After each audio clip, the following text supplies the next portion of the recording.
नमस्कार, प्रभा साक्षी देख रहे हैं आप। आपके साथ मैं हूं अंकित सिंह। वक्त संसद डायरी का है। बिहार में मतदाता सूची के विशेष गहन पुनरीक्षण पर चर्चा की मांग को लेकर विपक्षी सदस्यों के लगातार हंगामे के कारण लोकसभा की कार्यवाही 3 बार और राज्यसभा की कार्यवाही 2 बार स्थगित हुई। हालांकि राज्यसभा की कार्यवाही बाद में पूरे दिन के लिए स्थगित हो गई। वहीं लोकसभा में 2 बजे के बाद से ऑपरेशन सिंदूर पर लगातार चर्चा जारी है। रक्षा मंत्री राजनाथ सिंह ने लोकसभा में कहा कि ऑपरेशन सिंदूर केवल सैन्य कार्रवाई ही नहीं बल्कि आतंकवाद के खिलाफ हमारी नीति का निर्णायक प्रकटीकरण भी था। सिंह ने ऑपरेशन सिंदूर को तीनों सेनाओं के समन्वय का बेमिसाल उदाहरण बताते हुए कहा कि यह कहना गलत और निराधार है कि इस अभियान को किसी दबाव में आकर रोका गया था। साथ ही उन्होंने पाकिस्तान को स्पष्ट शब्दों में चेतावनी दी कि यदि उसकी कुछ गलतफहमी बची रह गई है तो उसे भी दूर कर दिया जाएगा। इस दौरान विदेश मंत्री एस जयशंकर ने लोकसभा में कहा कि पहलगाम आतंकी हमले के बाद पाकिस्तान को स्पष्ट संदेश देना जरूरी था। उन्होंने कहा कि पाकिस्तान ने TRF को बचाया था, हमने उसकी कोशिश नाकाम की। उन्होंने साफ तौर पे कहा कि नागरिकों की सुरक्षा करना हमारा अधिकार है। दूसरी ओर कांग्रेस के उपनेता गौरव गोगोई ने सोमवार को कहा कि सरकार को बताना चाहिए कि ऑपरेशन सिंदूर क्यों रोका गया था और पहलगाम में 26 निर्दोष नागरिकों की हत्या करने वाले आतंकवादी अब तक गिरफ्त से बाहर क्यों हैं। कांग्रेस नेता ने यह भी कहा कि पहलगाम आतंकी हमले में सुरक्षा चूक की नैतिक जिम्मेदारी गृह मंत्री को लेनी चाहिए। उन्होंने कुछ सैन्य अधिकारियों के बयानों का उल्लेख करते हुए कहा कि यह जानकारी दी जानी चाहिए कि पाकिस्तान के साथ सैन्य टकराव में कितने विमान गिरे, क्योंकि यह जानकारी सिर्फ जनता नहीं बल्कि जवानों के लिए भी जरूरी है। समाजवादी पार्टी के रमाशंकर राजभर ने कहा कि ऑपरेशन सिंदूर के दौरान भारत और पाकिस्तान के बीच संघर्ष विराम कराने का अमेरिकी राष्ट्रपति डोनाल्ड ट्रंप का दावा यदि सही है तो इसका मतलब है कि हमने सैन्य और कूटनीतिक फैसला लेने की स्वतंत्रता खो दी है। सुनिए किसने क्या कहा है। किसी भी देश में जनता सत्ता पक्ष को और विपक्ष को अलग अलग दायित्व सौंपती है, दोनों को अलग अलग दायित्व, और हेल्दी डेमोक्रेसी में तो स्वाभाविक है। सत्ता पक्ष का काम होता है जनता के हितों को ध्यान में रखते हुए कार्य करना, और विपक्ष का काम होता है सरकार से जनता के मुद्दों से संबंधित जरूरी प्रश्न पूछना। ऑपरेशन सिंदूर क्यों शुरू किया गया इसकी जानकारी पहले भी दी गई है और आज भी मैंने सदन को दी है। अध्यक्ष महोदय, कभी कभी हमारे प्रतिपक्ष के लोग ये पूछते रहे हैं कि हमारे कितने विमान गिरे। मुझे लगता है उनका यह प्रश्न हमारी राष्ट्रीय जनभावनाओं का सही से प्रतिनिधित्व नहीं कर रहा है। मुझे लगता है उन्होंने एक बार भी हमसे यह नहीं पूछा कि हमारी सेनाओं ने दुश्मन के कितने विमान मार गिराए।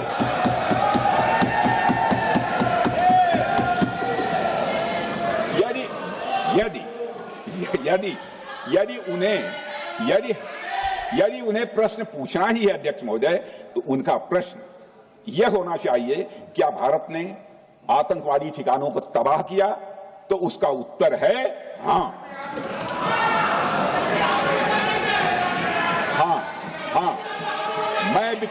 मैं विपक्ष के सम्मानित साथियों से कहना चाहता हूं कि आपको प्रश्न पूछना है तो यह प्रश्न पूछिए, क्या ऑपरेशन सिंदूर सफल रहा?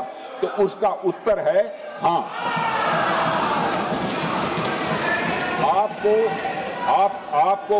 आपको प्रश्न पूछना है तो यह प्रश्न पूछिए कि जिन आतंकियों ने हमारी बहनों, हमारी बेटियों का सिंदूर मिटाया, क्या हमारी सेनाओं ने ऑपरेशन सिंदूर में उन आतंकियों के आकाओं को मिटाया?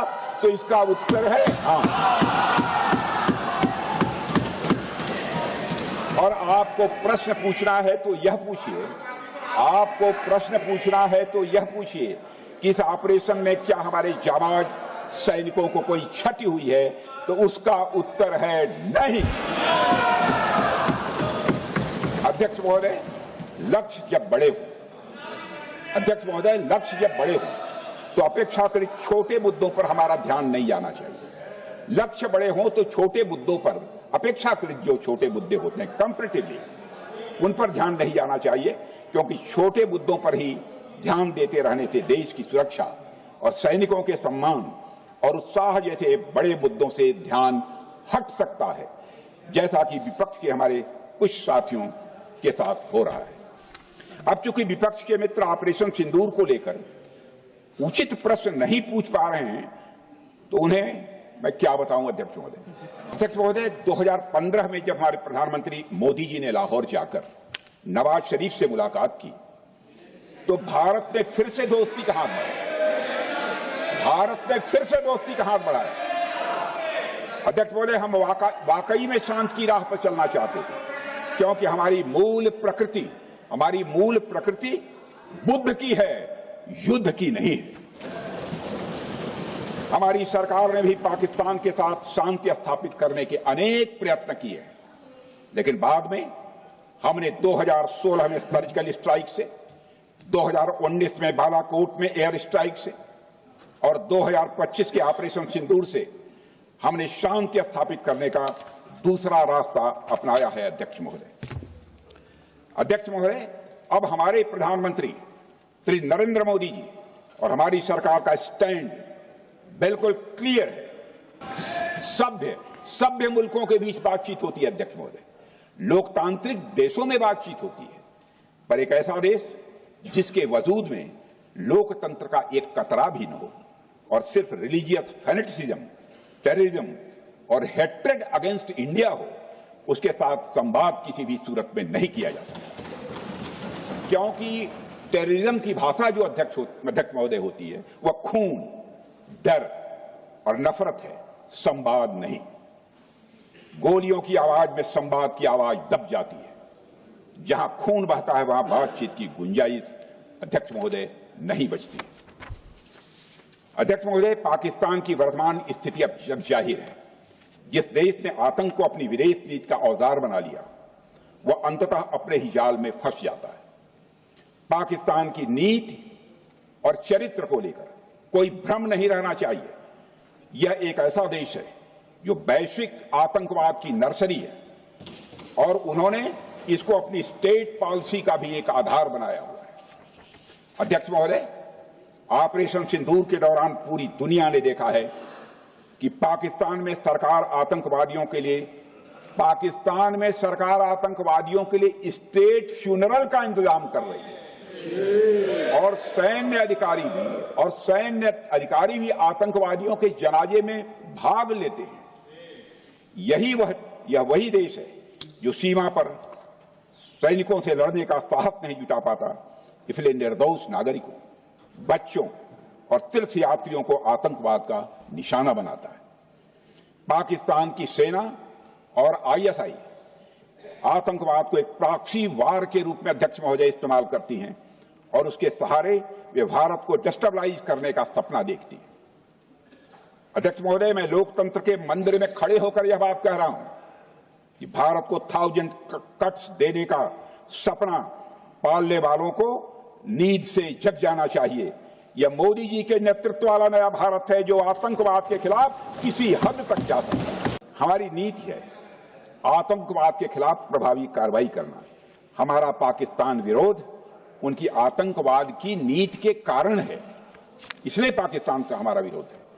अध्यक्ष महोदय, हम अगर शांति की आशा के लिए हाथ बढ़ाना जानते हैं तो अशांति फैलाने वाले हाथों को उखाड़ना भी जानते हैं।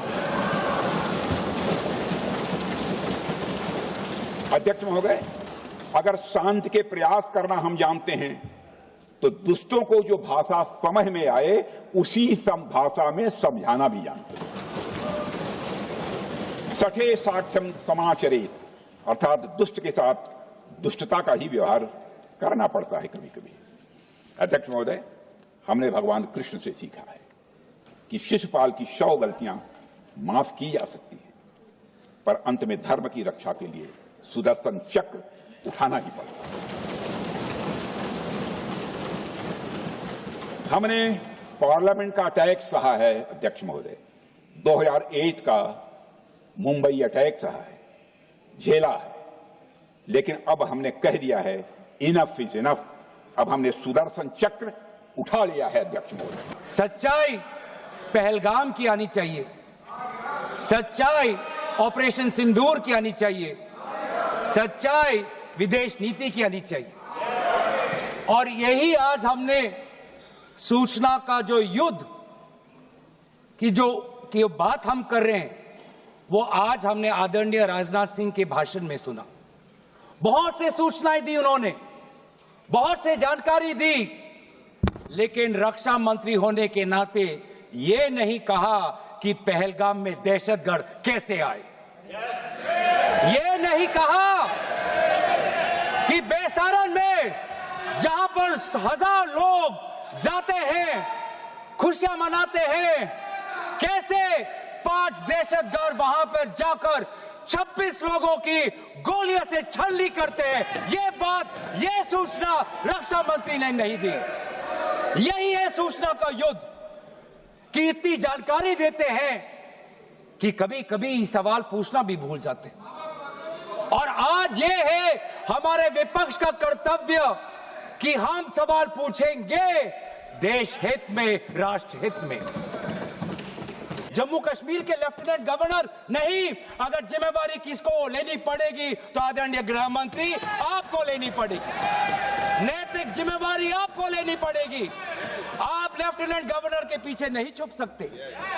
आप लेफ्टिनेंट गवर्नर के पीछे ये केंद्र सरकार नहीं छुप सकती, क्योंकि गृह मंत्री खुद वहां पे थे कुछ ही हफ्ते पहले। खुद उन्होंने सिक्योरिटी का रिव्यू लिया कि आपके पास जानकारी नहीं थी। और सर, ये सरकार इतनी कमजोर, ये सरकार इतनी बुज़दिल कि आज उन्होंने क्योंकि उन्होंने अगर इसका किसी का दोष दिया तो टूर ऑपरेटर्स को दोष दिया कि टूर ऑपरेटर्स बिना अनुमति के द्वारा, बिना लाइसेंसेस के द्वारा लोगों को बेसारन ले जा रहे, हमें तो पता ही नहीं था। ये है इनका कारण, ये बताना चाहते हैं। तो सर, यही तो दुख की बात है कि कहीं ना कहीं एक सरकार में एक अहंकार आ चुका है। इंटेलिजेंस और सिक्योरिटी जो फ्रेमवर्क है, एस्टैब्लिशमेंट है, जो लोग हैं जो निर्णय लेते हैं इंटेलिजेंस और सिक्योरिटी की, आज उनमें एक अहंकार आ गया है कि चाहे जितनी भी बड़ी गलती हो उन पर कोई सवाल नहीं उठा सकता। लेकिन आज हम सवाल उठा रहे हैं, आज हम सवाल उठा रहे हैं, आज हम सवाल उठाएंगे। प्रधानमंत्री मोदी जी, आपको अब सऊदी अरब में थे, आप जब वापस आते आपका पहला नैतिक कर्तव्य होता कि पहलगाम आप जाते, लेकिन आप पहलगाम नहीं गए। एक सरकारी कार्यवाही के लिए आप बिहार गए और चुनावी भाषण दिया। देश के मुखिया सऊदी अरब में थे, पूरा कार्यक्रम उन्होंने संपूर्ण किया, वापस आए और वो पहलगाम भी नहीं जा पाए और बिहार में जाके चुनावी भाषण दे रहे हैं। अगर पहलगाम में कोई गया तो हमारा नेता राहुल गांधी गया। अगर पहलगाम में जो लोगों की मृत्यु हुई उनके लिए अगर शहादत की मांग कोई कर रहा है तो हमारा दल का नेता राहुल गांधी कर रहा है। राहुल गांधी जी बदामी के कंटोनमेंट में गए। सर, मैं बोलूं? Sir, house in order. Sir, house in order में like. Sir, house is not in order में रहेगा। सर, टाइम लेकिन आप तथ्यों पे बोले, गलत सूचनाएं नहीं दे सदन में, गलत सूचनाएं मत दे। हम बोले इसके ऑर्डर में लाइए सर। कोई सदन में गलत तथ्य नहीं रख सकते आप। सर मैं बोलूं सर, कैमरा आएगा मेरे पे। धन्यवाद। आदरणीय अध्यक्ष महोदय, अब बात आती है ऑपरेशन सिंदूर की। आज मैं ये जानना चाहता हूं कि पिछले 20 वर्ष में सबसे घातक आक्रमण हमारे महिलाओं पर हुआ, हमारे बच्चों पर हुआ, भारत के आत्मा पर हुई। हमने सब ने वो दहशत को अनुभव किया। हम सब एकजुट हुए। हमने पूरी तरीके से समर्थन प्रधानमंत्री मोदी जी को दी कि अब जाइए। और ऐसा एक माहौल बन चुका था कि देश किसी भी कीमत चुकाने के लिए तैयार था। पूरा देश प्रधानमंत्री मोदी जी के साथ था, विपक्ष प्रधानमंत्री मोदी जी के साथ था। और अचानक 10 मई के दिन पे हमारे राष्ट्रदूत कहते हैं कि हम पाकिस्तान पर हमला करेंगे और शाम के 10 मई को सूचना आती है कि पाकिस्तान के साथ अब युद्ध पर हम परिणाम दे रहे हैं, सीज फायर हो गया। क्यों हुआ? हम आदरणीय प्रधानमंत्री मोदी जी से जानना चाहते थे, अगर पाकिस्तान वाकई में अपने घुटने टिकने के लिए तैयार था तो आपने क्यों रुका, आप क्यों रुके और किसके सामने आप झुके, किसके सामने आपने सरेंडर किया, किसके सामने आपने सरेंडर किया? वो अमेरिका के राष्ट्रपति जो 26 बार आज कह चुके हैं कि व्यापार को लेकर उन्होंने भारत और पाकिस्तान को सतर्क किया और दोनों को मजबूर किया कि वो इस जंग को छोड़े। 26 बार। आज राष्ट्रपति ट्रंप खुद कहते हैं कि 5-6 जेट गिरे हैं। एक जेट करोड़ अरब रुपयों का है, मिलियंस एंड मिलियंस का है। इसलिए हम जानना चाहते हैं, आज हमें स्पष्ट रूप से आदरणीय राजनाथ सिंह जी बताएं, देश पर विश्वास करें, देश में वो साहस है सच्चाई सुनने की। आज आप बताएं कितने लड़ाकू जहाज गिरे? हमारे में वो साहस है, क्योंकि ये सूचना, ये सच्चाई सिर्फ देश के नागरिकों के लिए नहीं, ये सूचना, ये सच्चाई हमें देश के जवानों को भी देना है। आज उनसे भी झूठ कहा जा रहा है, उनके बीच में भी भ्रम फैलाया जा रहा है कि चुनाव प्रचार में गए थे। चुनाव प्रचार में नहीं गए थे, अपने को करेक्ट किया कीजिए, बोलिए भी तो करेक्ट करिए। पंचायती राज दिवस था और पंचायती राज दिवस में हर साल प्रधानमंत्री जी पंचायती राज दिवस में किसी न किसी राज्य में जाकर पंचायत प्रतिनिधियों को संबोधित करते हैं। और 24 अप्रैल को भी प्रधानमंत्री जी बिहार के मधुबनी में पंचायती राज दिवस के दिन गए, लेकिन वहां जाके उन्होंने जो कहा, पहली बार पहलगाम की घटना पर एक शब्द उन्होंने कहा कि घटना से मर्माहत हूं और इसका जवाब कल्पना से परे पाकिस्तान को मिलेगा, कल्पना से परे पाकिस्तान को मिलेगा। यह एक लाइन में उनकी संकल्प शक्ति का दृष्टिगोचर हो रहा था कि उनके दिमाग में क्या है। और मधुबनी में जो आतंकवाद के खिलाफ लड़ने का उनका संकल्प था, उसमें उन्होंने पहली बार मैंने देखा आज तक 14 से लेके आज तक में कि प्रधानमंत्री नरेंद्र मोदी जी ने अंग्रेजी में भाषण दिया कुछ देर, और इसलिए दिया कि उन्होंने पूरे दुनिया को विश्व को संदेश दिया कि हम आतंकवाद के आगे झुकने वाले नहीं हैं, आतंकवाद के खिलाफ हम निर्णायक लड़ाई लड़ेंगे। और विश्व को अपनी दृढ़ इच्छा शक्ति का संदेश उन्होंने इसके माध्यम से लिया और आतंकवाद के खिलाफ लड़ाई का उन्होंने संकल्प लिया।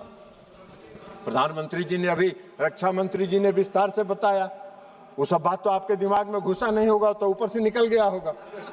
तो इसलिए अभी रक्षा मंत्री जी ने बताया कि वहां से आने के बाद लगातार वो अपने तीनों सेना और चीफ ऑफ डिफेंस स्टाफ के साथ बैठक करते रहे और सबों के साथ उन्होंने पूरी बात चर्चा सुनी। और एक बात उन्होंने स्पष्ट तौर पर पूरे देश को बताया कि मैंने अपनी सेना को पूरी छूट दी है, उसको डेट तय करने का, समय तय करने का और क्या एक्ट करना है यह तय करने का हमने सेना को पूरा छूट दिया। और 7 मई को, 6 और 7 मई की मध्यरात्रि में हमारे सैनिकों ने 9 आतंकवादी ठिकानों को ध्वस्त कर देने का काम किया और सैकड़ों आतंकवादी उसमें मारे गए, शहीद हुए। आप सबने देखा होगा टीवी पर, बहुत से लोग जो आका थे आतंकवादियों को रो रहे थे। मसूद अजहर साहब, हाफिज शहीद, ये रो रहे थे कि मेरा सारा परिवार मर गया, काश मैं भी मर जाता। सारे आतंकवादियों को ध्वस्त करके उन्होंने संदेश दिया कि अब इस देश में और पाकिस्तान की धरती पर आतंकवाद को हम बर्दाश्त नहीं करेंगे और यह संकल्प उन्होंने पूरा करने का काम किया। मजा तो तब आता अगर आप भी फ्री हैंड देते। आपके कई सारे ऐसे नेता हैं जो बहुत अच्छा बोल सकते हैं। मैं तो सुन रहा था मेरे मित्र मान्य शशि थरूर जी जो बहुत ही अच्छा बोलते हैं। ये तो हालांकि अलग बात है कि अभी कुछ दिनों से उनके नेतृत्व उनके पार्टी के तरफ से उनको बोलने नहीं देते हैं, लेकिन मुझे बहुत अच्छा लगा। लेकिन मुझे लेकिन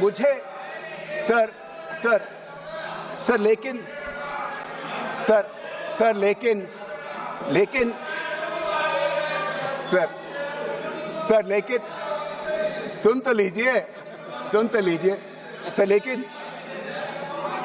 लेकिन मुझे बहुत अच्छा लगा कि उनको देश के हित में बोलने के लिए कोई रोक नहीं सका। From 25th of April till the commencement of Operation Sindoor.